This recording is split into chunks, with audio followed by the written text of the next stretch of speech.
Love you. How are you? कैसी हो लड़कियां तुम? शुक्रवार को मैंने जो वीडियो भेजा था ना, उसमें इमोजी और इमोशंस, कौन से इमोशन पे कौन सा इमोजी हम डालते हैं, ये अभी आपको प्रैक्टिस से हमारे से भी ज़्यादा अच्छा समझ में आता है। पर आज हम देखने वाले हैं what we are going to see today we are going to understand how to solve a passage. हम आज देखने वाले हैं कि पैसेज कैसे छुड़ाया जा सकता है। व्हाट इज मतलब क्या है ये passage? It is very base of our question paper. हमारे पूरे प्रश्न पत्रिका का बेस ही पैसेज होता है, क्योंकि जो लड़की को पैसेज, जो छात्रा बहुत अच्छे से पैसेज छुड़ाती है, जिसको 40 में से 40 या 35 के ऊपर मार्क आते हैं पैसेज के प्रश्न में, और वो बच्ची का स्कोरिंग बढ़ जाता है, एकदम 80 के ऊपर वो बच्ची जाती है।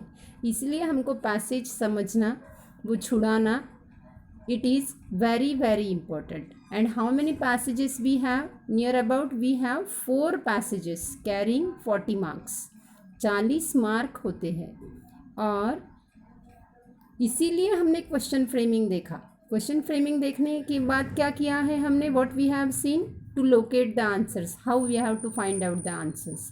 आज हम उसी सारी कृतियों को, guessing the meaning, this was our first activity. Then we see how to frame the questions, then we have seen how to converse, ये हमने देखा था, है ना। Now what we are going to see that how to solve a passage, because passage solving is very very important and it requires a lot of practice. Normally one should solve 2 to 3 passages, तकरीबन हमने 2 से 3 passages रोज की रोज छुड़ाने चाहिए। अब क्या होता है इससे?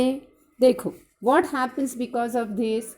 इट इम्प्रूव्स पैसेज रोज के रोज हम छुड़ाने के बाद क्या होता है? It improves our reading practice, vocabulary हमारी बढ़ती है, और सबसे महत्वपूर्ण बात, हमारी अंडरस्टैंडिंग बढ़ती है। अंडरस्टैंडिंग मतलब विच अंडरस्टैंडिंग? जो हमने पहली एक्टिविटी देखी थी, गेसिंग the correct word in the sentence, ये एक्टिविटी हमारी बढ़ती है। सही शब्द का अर्थ, कोई भी शब्द का सही अर्थ उस संदर्भ में किस प्रकार से लगाना है, ये हम समझने का प्रयत्न करते हैं। अब एक सादी सी बात है लड़कियां, आप देखो कि एक आधा इंग्लिश न्यूज़पेपर बहुत सारे जन पढ़ते हैं ना। आप पढ़ती हो क्या? नहीं। मैं पढ़ती हूँ क्या? मैं भी नहीं पढ़ती, बहुत कम बार इंग्लिश न्यूज़पेपर पढ़ती हूँ। तो इंग्लिश न्यूज़पेपर पढ़ने से पर होता क्या है? इंग्लिश न्यूज़पेपर पढ़ने से ये होता है, देखो, सभी को सारे शब्द के अर्थ मालूम होते हैं क्या? जितने भी वो न्यूज़ में आए वाले हैं, नहीं मालूम रहते। एक आधी घटना मुझे जो मालूम है, मैं कौन सा भाग पढ़ती हूँ इंग्लिश न्यूज़पेपर का? क्रिकेट का भाग पढ़ती हूँ, है ना, या एजुकेशन के संदर्भ में पढ़ती हूँ। मतलब जिसकी मुझे पहले से ही जानकारी होती है, ऐसी न्यूज़ मैं पढ़ती हूँ। अब ऐसी न्यूज़ पढ़ने से क्या होता है? वो घटना तो मुझे मालूम रहती है, और उस घटना के संदर्भ में मैं अर्थ लगाने का प्रयास करती हूँ। जिस वजह से एक आधे शब्द का अर्थ मुझे मालूम नहीं भी रहा, तो मैं वो अंदाज करके उसका अर्थ लगा लेती हूँ, और जिस वजह से मुझे ध्यान में आता है कि अरे, ये शब्द का अर्थ ये हो सकता है, इस संदर्भ में इसका अर्थ ऐसा होता है। तो ये जो अर्थ लगाने की क्षमता है, this is what grasping power. और ये how to interpret a word, how to interpret the line, the sentence in that specific context, ये हमको बढ़ाना होता है, इसीलिए ये पैसेज होता है। तो आज हम पैसेज देखने वाले हैं।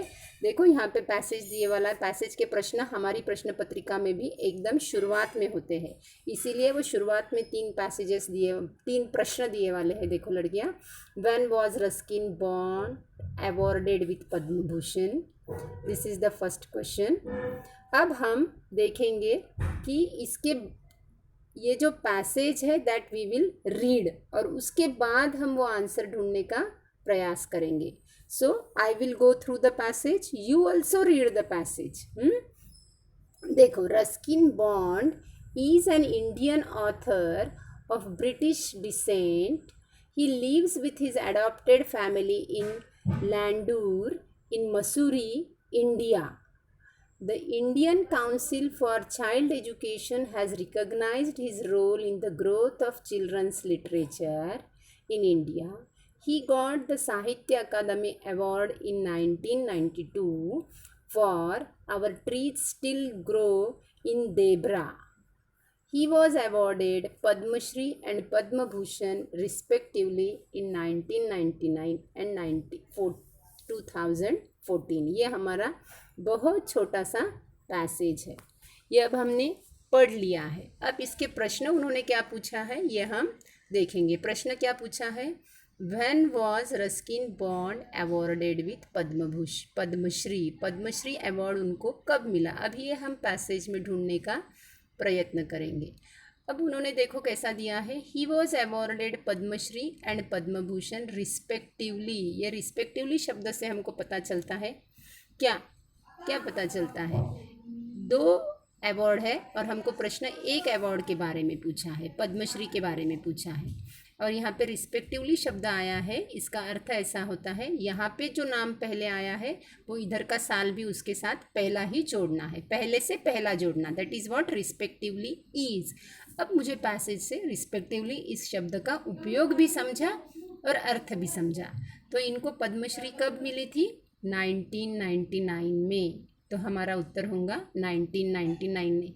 हमारी वोकैबुलरी बड़ी क्या बड़ी, रिस्पेक्टिवली शब्द हमको समझा, पद्मश्री तो समझा ही पर रिस्पेक्टिवली शब्द भी हमको समझा है। हाँ, अब उनका दूसरा प्रश्न क्या होता है वो हम देखेंगे। For which book did he get Sahitya Akademi award. हमने क्वेश्चन फ्रेमिंग में लड़कियां देखा था कि विच बुक, विच यानी कौन सा, किसी चीज़ के लिए पूछा जाता है, सजीव के लिए हु और निर्जीव के लिए विच, ऐसा पूछा जाता है। तो अब हम यहाँ पे फिर से पैसेज में देखेंगे कि क्या है। अब पैसेज में है देखो, ही गॉट साहित्य अकादमी अवार्ड इन 1992। कब मिला, 1992। पर प्रश्न व्हेन से नहीं है, व्हाट से है, किसके लिए है। तो यहाँ पे हम वो उत्तर लिखेंगे, our trees still grow in Dehra, इस किताब के लिए उनको वो मिला है, ये हम लिख देंगे बराबर। अभी तीसरा प्रश्न है, where did Ruskin Bond live. अब वो कहाँ रहते थे, तो यहाँ पे उसका उत्तर है देखो, इन लैंडूर, इन मसूरी, इन इंडिया। ये तीन प्रश्न के उत्तर हमने इस प्रकार से ढूंढे हैं और ये काम हमने रोज करने से हमारी वोकैबुलरी बढ़ती है, हमारी स्पीड बढ़ती है, हमारा अंडरस्टैंडिंग भी बढ़ता है। समझ में आ रहा है क्या लड़कियाँ? तो आपने ये सब करना है। अब मैं तीसरा प्रश्न, तीसरा पैसेज ले रही हैं लड़कियां, वो आपके लिए। देखो वो प्रश्न हम बाद में पढ़ेंगे, पहले वेदर रिपोर्ट आप जो भी पैसेज है वो पढ़ लो।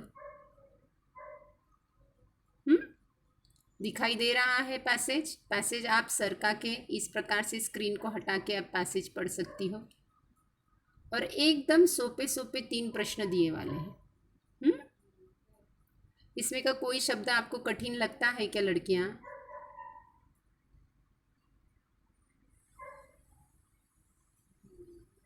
कौन सा शब्द कठिन लगता है? एक है देखो, मेटियरोलॉजिकल डिपार्टमेंट। हाँ, मेटियरोलॉजिकल, इसका अर्थ आप लिख लो हवामान शास्त्र। और फोरकास्ट यानी भविष्यवाणी करना, पहले बोलना, दैट इज फोरकास्टिंग। ये दो शब्द है, पहले अंदर in advance one should tell something, that is what forecast is. अब और एक नीचे का आखिरी लाइन में शब्द है देखो, डिले, डिले यानी देर हो जाना। मुझे ये तीन शब्द कठिन शब्द लग रहे हैं। ये तीन कठिन शब्द के अर्थ यदि आपको पता चले तो आप ये पूरा पैसेज, तीनों प्रश्न के उत्तर बराबर लिख सकती हो। ओके, तो आपने क्या करना है छात्राओं, आज आपको ये करना है, ये प्रश्न लिखोगी रस्किन बॉन्ड के, उसके बाद आप पैसेज लिखोगी और पैसेज के बाद ये उत्तर भी लिखोगी। प्रश्न उत्तर आप सबसे ऊपर पैसेज लिखो ताकि आपकी लिखने की प्रैक्टिस हो जाए। फिर प्रश्न लिखो और प्रश्न के बाद उसके उत्तर लिखो। और आपका होमवर्क ये है कि ये प्रश्न भी आप ये पैसेज भी लिखोगी और ये 3 प्रश्न के उत्तर ढूंढने का आप प्रयास करोगे। Okay, thank you. Tomorrow we will meet with a new video.